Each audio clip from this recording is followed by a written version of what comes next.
ఇలా మేము లేకుండా అబ్బాయిని కలవడం మాకు అస్సలు ఇష్టం లేదు. కానీ నీ మీద నమ్మకంతో నేను ఈ మీటింగ్కి ఓకే అన్న. అవునా? మరి అమ్మేంటి ఆ అబ్బాయి ఎంగేజ్మెంట్కి ముందు ఖచ్చితంగా ఒకసారి కలవాలని కండిషన్ పెట్టాడని చెప్పింది? చెప్పేసిందా? అసలు మనసులో ఏం దాచుకోదుగా ఈ మా తల్లి. అబ్బా నాన్న, ఇప్పుడు అమ్మనెందుకు అంటున్నారు అనవసరంగా? అయినా అబ్బాయిని నేను కూడా ఒకసారి కలవాలని అనుకున్నా. అనుకుంటావు. మా జనరేషన్లో అయితే తాళి కట్టే ముందు చూసేవాళ్ళం అమ్మాయిని. అలా అమ్మకు జరిగిన అన్యాయం నాకు జరగకూడదనే కదా ఈ మీటింగ్. అది కూడా కరెక్టే అనుకో. ఏమన్నావు? బాగా ఫ్రీడమ్ ఇచ్చేసరికి ఇలా తయారయ్యావు. సారీ నాన్న. సరే, నేను మీటింగ్కి వెళ్తున్నాను. అమ్మని ఊరికి కాల్ చేసి డిస్టర్బ్ చేయొద్దని చెప్పండి. అసలే పెద్ద టెన్షన్ పార్టీ. పెళ్ళైన పాతికేళ్ళల్లో ఎప్పుడు విన్నదని నా మాట. సరే, నువ్వైతే జాగ్రత్త అమ్మా. సరే నాన్న, బాయ్.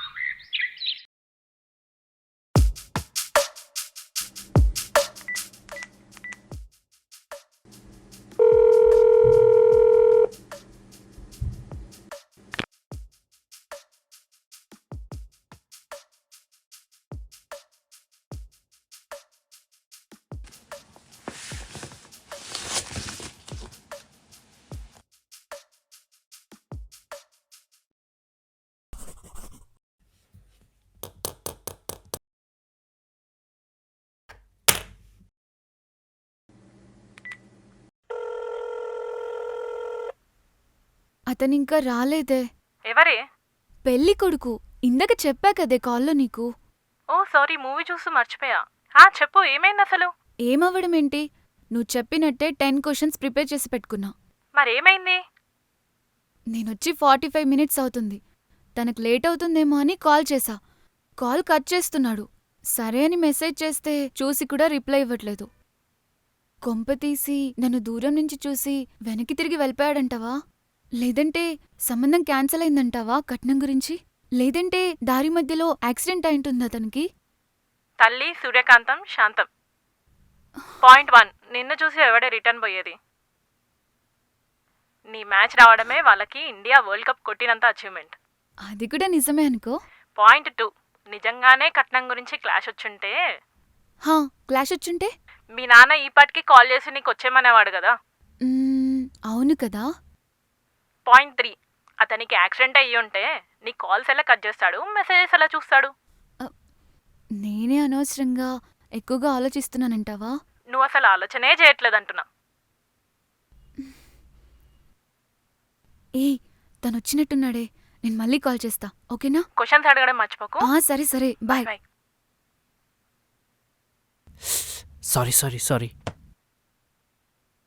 సారీ అండి, లేట్ అయింది. 1 అవర్ బ్యాకే వచ్చాను. లోపల సిగ్నల్స్ రావట్లేదు. సో బయటికెళ్ళి ఎర్రర్స్ కరెక్ట్ చేసి వచ్చాను.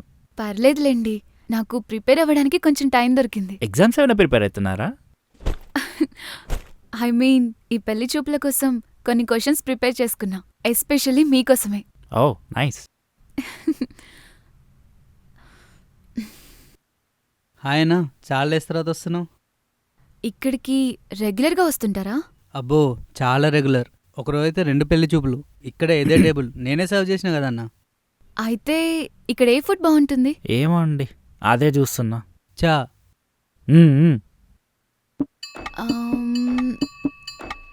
1 chilli paneer and 1 garlic bread and cheese balls, veg pulao. మీరేం ఆర్డర్ చేస్తున్నారు? నాకొక టీయే కదా, మెనూ ఎందుకు? బాగా క్లోజ్. కనిపిస్తుంది. Madam, your order. I can serve, thank you. ఇవన్నీ తనకేనా? I'll take a snap. Bill అంతా నేనే కట్టాలేమో. సరే చూద్దాం.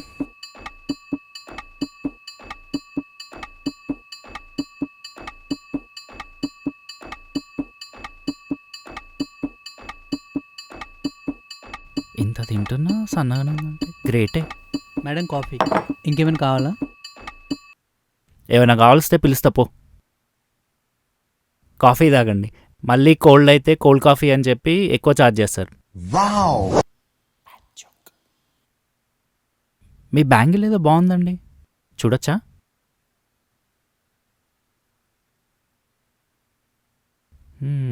గోల్డా? గోల్డ్ అయితే మీకెందుకు ఇస్తాను?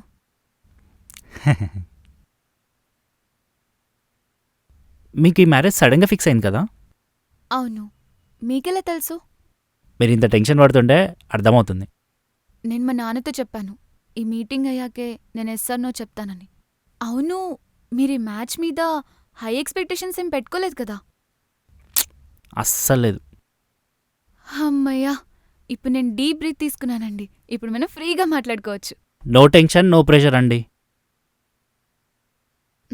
యాక్చువల్లీ నేను ఒక 10 క్వశ్చన్స్ ప్రిపేర్ చేసుకున్నానని చెప్పాను కదా, అవి అడిగేశాననుకోండి ఒక పెద్ద పని అయిపోతుంది నాకు.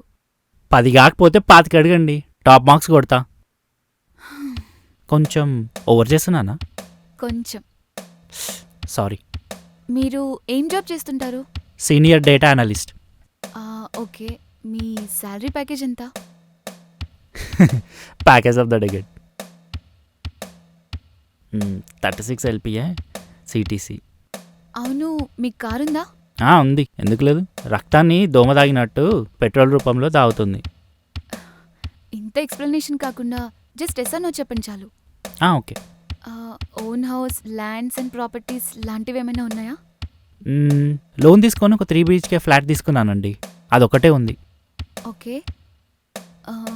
మీకు ఇలాంటి హెల్త్ ఇష్యూస్ ఏమైనా ఉన్నాయా? అంటే షుగర్, బీపీ, థైరాయిడ్ అలాంటివి ఏమైనా? రీసెంట్లీ యంగ్స్టర్స్ అందరు హార్ట్ అటాక్ వచ్చి పోతుంటే డౌట్ వచ్చి హెల్త్ చెక్ చేయించుకున్నాను. రిపోర్ట్స్ అన్నీ ఆల్ క్లియర్. కావాలంటే మీకు పంపిస్తాను రిపోర్ట్స్. పర్లేదులేండి, మిమ్మల్ని చూస్తే కొంచెం నమ్మేలానే ఉంది. అవును, స్మోకింగ్, డ్రింకింగ్ లాంటి హ్యాబిట్స్ ఏమైనా ఉన్నాయా? చాచా, స్మోక్ చేసే వాళ్ళకి కిలోమీటర్ దూరంలో ఉంటానండి నేను. మరి డ్రింక్ చేసే వాళ్ళకి? పక్కనే ఉండి కంపెనీ ఇస్తా. అంటే వీక్లీ వన్స్ తాగుతానమాట. కొంచెం తగ్గిస్తే మంచిది. అదే ట్రై చేస్తున్నా. స్ట్రెస్ రిలీఫ్ కోసం అంటున్నారు కదా, పర్లేదులేండి. నెక్స్ట్ క్వశ్చన్ ఏంటి? నెక్స్ట్ క్వశ్చన్, మీకు girl friends, X, past relationships?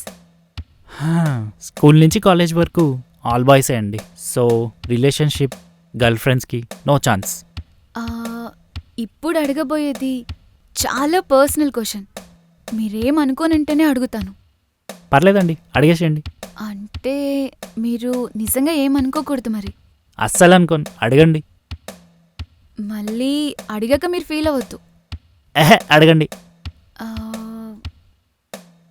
మీరు వర్జినా? ఏం మాట్లాడుతున్నారండి? ఇప్పుడే చెప్పాను కదండి గర్ల్ ఫ్రెండ్స్ లేరని. గర్ల్ ఫ్రెండ్స్ లేకపోతే వేరే ఫెసిలిటీస్ ఏమైనా ఉండొచ్చు కదా. నా ఫేస్ చూస్తే నేనేమన్నా మిడ్ నైట్ KPHP మెట్రో దగ్గర రౌండ్స్ వేసే వాళ్ళకి కనిపిస్తున్నానా? సారీ అండి, మా డౌట్స్ మాకుంటాయి. వేరే ఇంకేమన్నా పర్సనల్ క్వశ్చన్స్ ఉన్నాయా? ఇంతేనా? లాస్ట్ 1 క్వశ్చన్ ఉంది. మీ డేట్ ఆఫ్ బర్త్ అండ్ మీ ఏజ్ ఎంత? 1992. 92 అంటే అంటే మీ ఏజ్ టీ. ఓ, మీరు 33యా? సో నా ఏజ్ 30+ కాబట్టి మీకు పెళ్ళి ఇష్టం లేదు కదా? అయ్యో, నాకు మీ ఏజ్తో ఎలాంటి ప్రాబ్లం లేదండి. ఇన్ఫ్యాక్ట్ నేను అడిగిన క్వశ్చన్స్కి మీరు చాలా మెచ్యూర్గా ఆన్సర్ చేశారు. దట్టు నేను ఇంటికెళ్ళగానే నేను ఈ మ్యాచ్కి ఓకే కూడా చెప్పేస్తానేమో అనిపిస్తుంది. అలా ఎలా ఓకే చెప్పేశారండి? ఏజ్ గ్యాప్, ఏజ్ బారు అని చెప్పి రిజెక్ట్ చేయాలి కదా. ఇంతలా రియాక్ట్ అవుతున్నారు, మీకు ఈ పెళ్ళంటే ఇష్టం లేదా? ఈ పెళ్ళి కాదండి, అసలు పెళ్ళే ఇష్టం లేదు. మరి నా టైం ఎందుకండి వేస్ట్ చేశారు? ముందే చెప్పుంటే ఈ సిచ్యువేషన్ అసలు ఇలా ఫేస్ చేసేవాళ్ళం కాదు కదా. నన్ను రిజెక్ట్ చేయడం తప్ప నేనెవరిని రిజెక్ట్ చేయలేదండి, నాకంత ఆప్షన్ లేదు. అసలు మీ ప్రాబ్లం ఏంటి ముత్యం? అబ్బో, చెప్పుకుంటా పోతే పెద్ద లిస్టే ఉందండి. దానికి రోజులు, వారాలు, గంటలు, నెలలు సరిపోవు.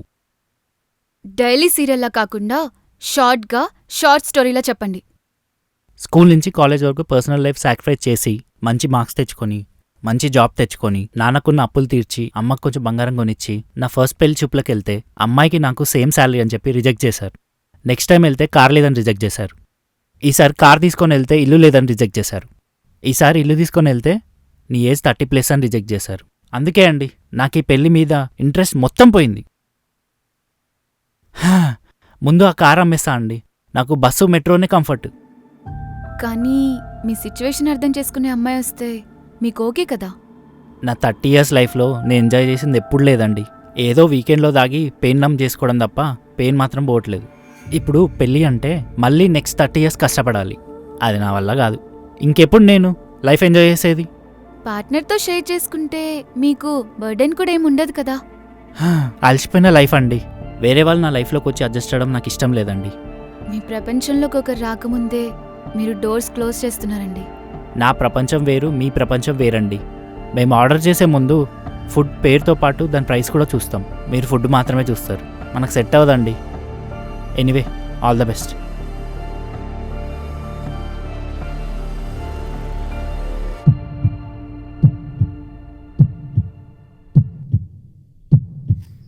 ముత్యం గారు